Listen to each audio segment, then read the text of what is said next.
Gracias, hermano Arnold. Creo que todos mis hermanos, muy buenos días. Vamos a colocar este tiempo en manos del Señor, que sea Él dirigiéndonos y guiándonos para esta pequeña reflexión. Amado Dios, somos agradecidos contigo por permitirnos el descanso, por permitirnos un nuevo día, por iniciar esta mañana meditando en tu palabra. Gracias, Señor, por la vida de mis hermanos, que en medio también de sus actividades disponen su corazón, su tiempo también para meditar en el consejo eterno de tu palabra. Te damos gracias. Colocamos también esta reflexión y que sea de bendición también para nuestros hermanos. Oramos a ti en Cristo Jesús. Amén y amén. Como saben, mis hermanos, hoy nos corresponde el capítulo 8 de Levítico y como es un poco extenso, lo vamos a hacer a manera de resumen y para hacerlo un poquito más dinámico. El título que le he colocado a la reflexión del capítulo 8 de Levítico es De un sacerdocio imperfecto a uno perfecto. El capítulo 8 de Levítico, en el capítulo 8 de Levítico, Moisés obedece el mandato del Señor y lleva a cabo la ceremonia de consagración de su hermano Aarón como sumo sacerdote del Israel bíblico. Este capítulo describe en detalle esta ceremonia de consagración. La preparación. Moisés reúne a toda la congregación, toma las vestiduras sacerdotales, el aceite de la unción, el becerro para el sacrificio por el pecado, carneros para el holocausto y el sacrificio de consagración, versos 2 y 3. El lavamiento. Aarón y sus hijos se lavan con agua, símbolo de purificación, verso 6. La vestidura. Moisés viste a Aarón con las vestiduras sagradas, el efod, manto, pectoral, mitra, ungiéndolo con aceite, lo que simboliza la santificación y el poder del Espíritu de Dios sobre el sacerdote, verso 7. La unción. Moisés unge el tabernáculo, sus utensilios y finalmente a Aarón y a sus hijos, consagrándolos para el servicio exclusivo a Dios, versos 10 y 12. Los sacrificios. Se realizan varios sacrificios que representan la expiación, la dedicación y la comunión con Dios, verso 14 en adelante. Además, Aarón, el sacerdote Aarón y sus hijos debían permanecer en el tabernáculo por 7 días previos al acto de consagración. Similitudes del libro de Éxodo y Levítico y contexto histórico. Levítico es una continuación inmediata de los eventos del libro de Éxodo, especialmente desde el capítulo 25 en adelante, donde se da la instrucción del tabernáculo. En Éxodo 28 y 29 ya se había dado las instrucciones sobre el sacerdocio y las vestiduras, pero es en Levítico 8 donde estas instrucciones se ponen en práctica. En Éxodo se enfatiza la construcción del tabernáculo. En Levítico, el énfasis es en el culto y el sacerdocio que lo sostiene. El contexto histórico es el del pueblo de Israel en el desierto, recién liberado de la esclavitud en Egipto, recibiendo las leyes que los formarían como nación santa y apartada para el Señor. La importancia del sacerdocio de Aarón a pesar de su debilidad. Aarón fue escogido por el Señor como el primer sumo sacerdote de Israel y sus hijos como la primera línea sacerdotal, aunque Aarón pecó ante la presión del pueblo para hacer el becerro de oro, Éxodo 32. El Señor lo escogió para esa labor sagrada. Esto refleja la soberanía del Señor en su elección. El Señor usa instrumentos humanos imperfectos para cumplir sus propósitos santos. En cuanto a la familia de Aarón y Moisés, así dice Éxodo 6:20. Y Amram tomó por mujer a Jocabed, su tía, la cual dio a luz a Aarón y a Moisés. Amram significa pueblo exaltado o el pueblo es elevado. Amram era bisnieto de Leví, por ende parte de esa tribu. Éxodo 6, 16 al 18. Representa el inicio de la línea sacerdotal en concordancia con su nombre, un pueblo exaltado para el servicio del Señor. Jocabed significa glorificada por el Señor, o la gloria es del Señor. Jocabed era tía de Amram. Esta unión sería prohibida por la ley mosaica según Levítico 18. Fue una mujer valiente, temerosa de Dios. Junto a Amram desafiaron el decreto de Faraón y así salvaron a su hijo Moisés. Éxodo 2, 2 al 3. Esa fe es mencionada en Hebreos 11:23 como parte de los héroes de la fe. Por la fe, Moisés, cuando nació, fue escondido por sus padres por 3 meses, porque le dieron niño hermoso o agradable al Señor, según Hechos 7:20, y no temieron el decreto de Faraón. La importancia de las vestiduras sacerdotales. Las vestiduras de Aarón tenían un profundo significado. Veamos brevemente. Eran sagradas y específicas, según Éxodo 28. Simbolizaban la dignidad y el honor del oficio sacerdotal, Éxodo 28:2. El pectoral del juicio llevaba representación de las 12 tribus, indicando que el sacerdote representaba a todo el pueblo ante Dios. La descripción en la mitra, la santidad al Señor, recordaba que el sacerdote estaba apartado exclusivamente para el servicio del Señor. Todo el atuendo apuntaba a la pureza, santidad, intercesión y representación del sacerdote delante de Dios en favor del pueblo. Estas vestiduras eran una sombra de la vestidura perfecta de la justicia que caracteriza al sumo sacerdote eterno, Jesucristo, como veremos más adelante. Conclusión de esta parte. Aunque el sacerdocio arónico fue fundamental en la historia redentora del Israel bíblico, fue una sombra del sacerdocio perfecto que habría de venir en Jesucristo. Su función fue preparatoria y simbólica, apuntando al verdadero mediador entre Dios y los hombres. Una congregación especial. Es importante notar que aunque en el Antiguo Testamento no aparece explícitamente la palabra iglesia, como en el Nuevo Testamento la palabra griega eclesia, sí presenta el concepto y la realidad funcional de una comunidad congregada por Dios para adorarlo, especialmente a través del término hebreo Eda. La palabra Eda aparece más de 100 veces en el Antiguo Testamento, generalmente refiriéndose al pueblo de Israel reunido, especialmente cuando se congregaron para la Pascua, para recibir la ley, para presenciar actos litúrgicos como el sacerdocio de Aarón o para tomar decisiones comunitarias. La primera mención de la palabra Eda en el Éxodo es en Éxodo 12:3, un llamado en el marco de la Pascua. Así dice el texto.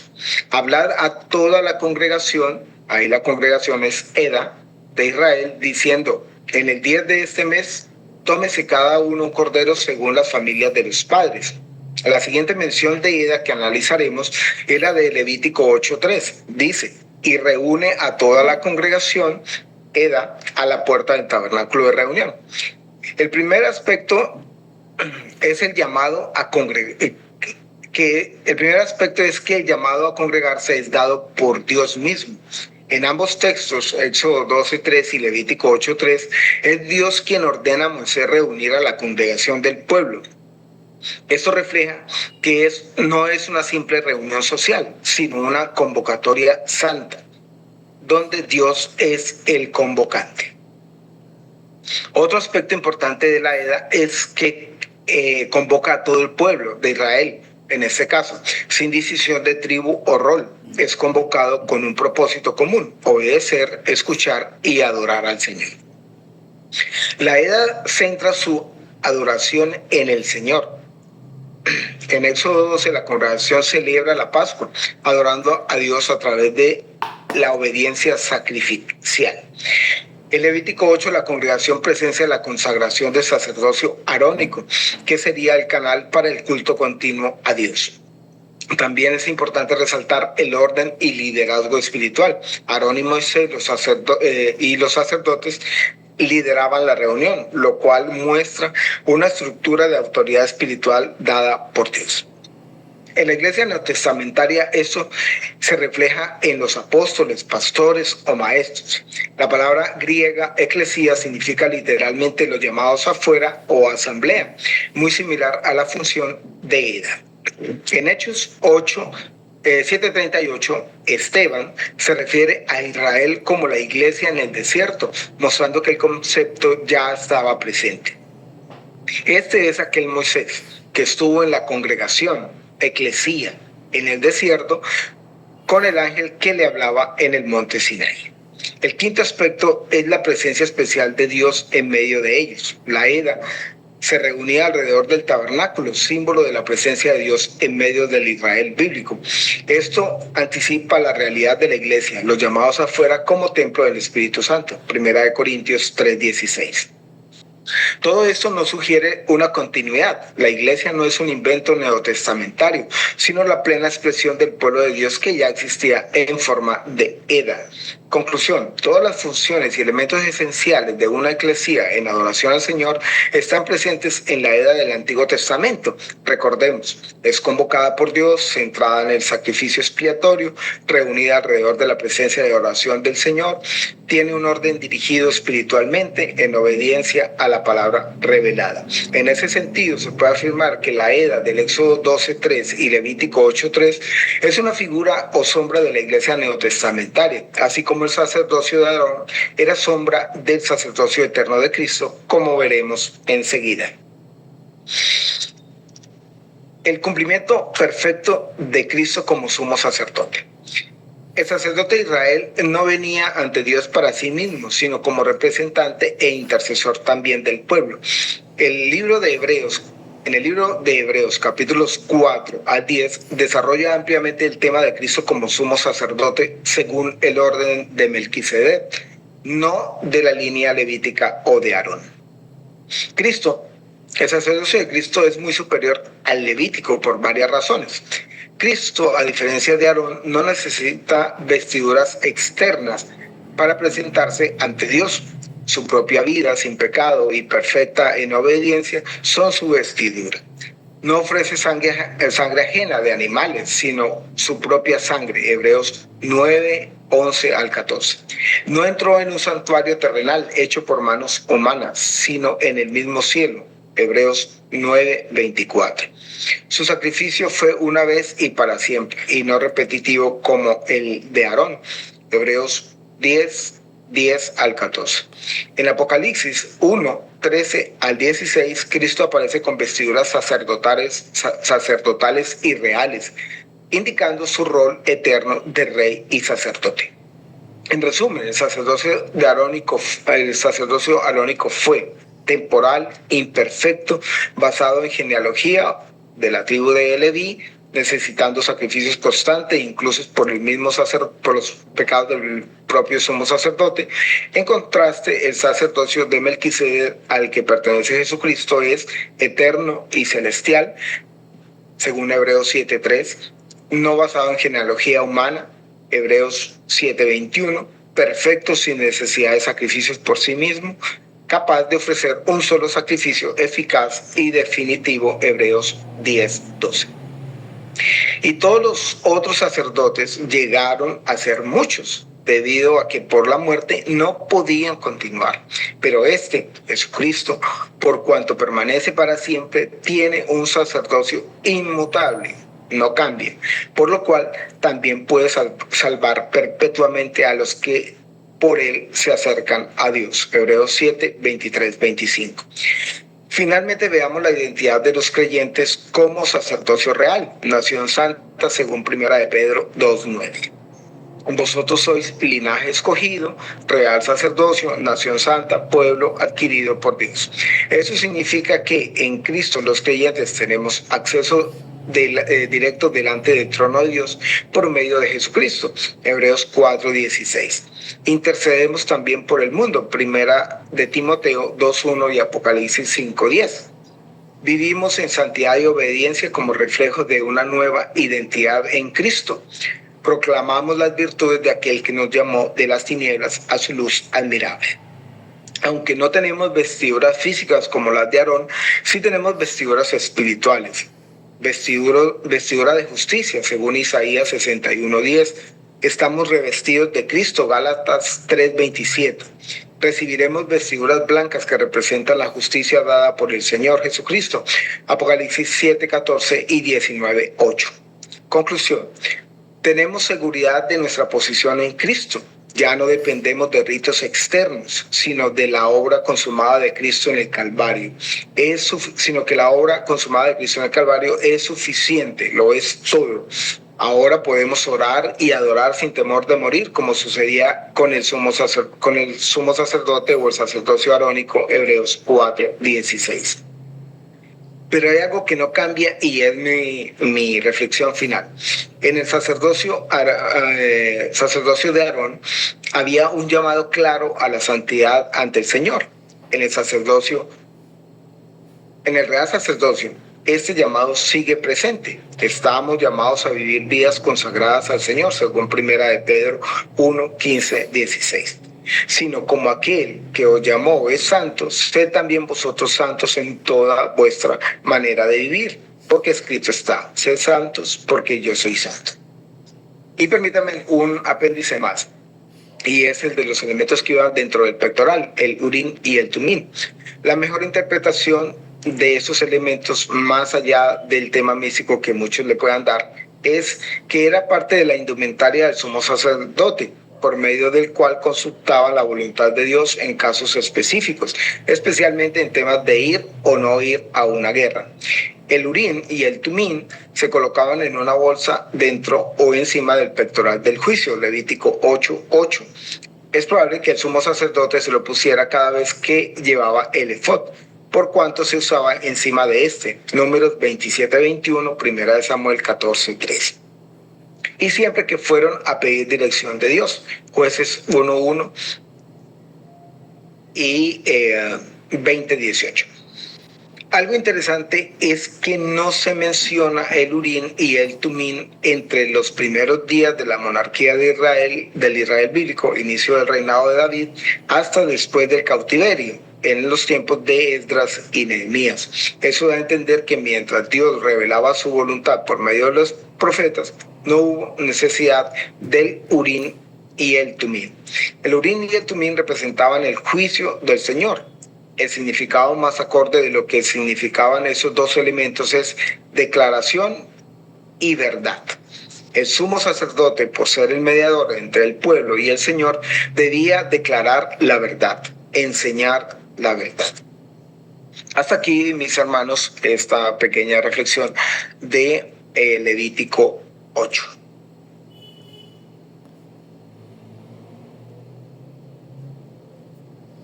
Gracias, Richard. Me llama mucho la atención lo que mencionaste acerca del urín y tumín. No había caído en cuenta. En cierta manera, la revelación de Dios siempre fueron los profetas, que eran los que traían la palabra, y esto se le dio como mucha más relevancia. Sin duda que, aunque no se habla como tal explícitamente de iglesia en el Antiguo Testamento, pues Israel lleva la dinámica de lo que es la iglesia en este tiempo, y es algo que debe despertar en nosotros profundas meditaciones, ver que estamos propensos a cometer los mismos errores que cometió Israel, y de alguna manera en la experiencia de Israel es algo que debemos meditar siempre. Es algo en lo cual debemos invertir nuestros recursos para no repetir la historia de ellos en cuanto a sus errores. Así que, mi hermano, gracias por tu enseñanza, por tu esfuerzo en esta mañana. No sé si alguno quiera aportar algo.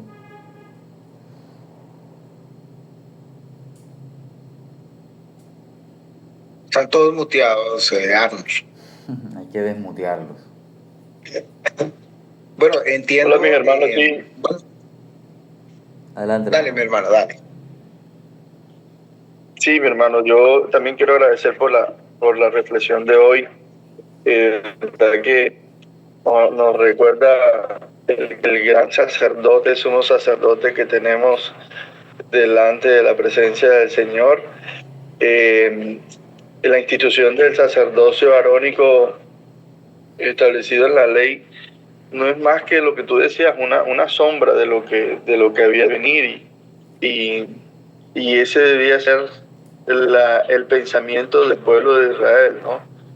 Esperar a alguien, un sacerdote mayor, que presentara un sacrificio perfecto como como lo hizo nuestro Señor Jesucristo, y ver cómo esta institución del sacerdocio en el Antiguo Testamento estaba, digamos, marcada por una serie de simbolismo, de simbolismo que apuntaban a Cristo, como por ejemplo la unción del sacerdote, que representa, digamos, el Espíritu Santo obrando sobre el siervo. Y pienso en nuestro Señor Jesucristo como Él, siendo Dios, hombre, perfecto, aún Él debió haber sido equipado por el Espíritu Santo para cumplir su labor perfecta. Y eso debe también llevarnos una reflexión a nosotros en nuestro servicio al Señor. ¿Cuál es la unción que nosotros tenemos? Es decir, en qué medida el Espíritu Santo obra en nuestras vidas, cómo nosotros para nuestra labor nos presentamos delante del Señor y pedimos la guía y somos llenos del Espíritu Santo. Y creo que eso también debe invitarnos a tener una actitud humilde frente al Señor y reconocer que sin el Espíritu de Dios en nuestras vidas no podríamos nosotros llevar a cabo nuestra labor en la iglesia.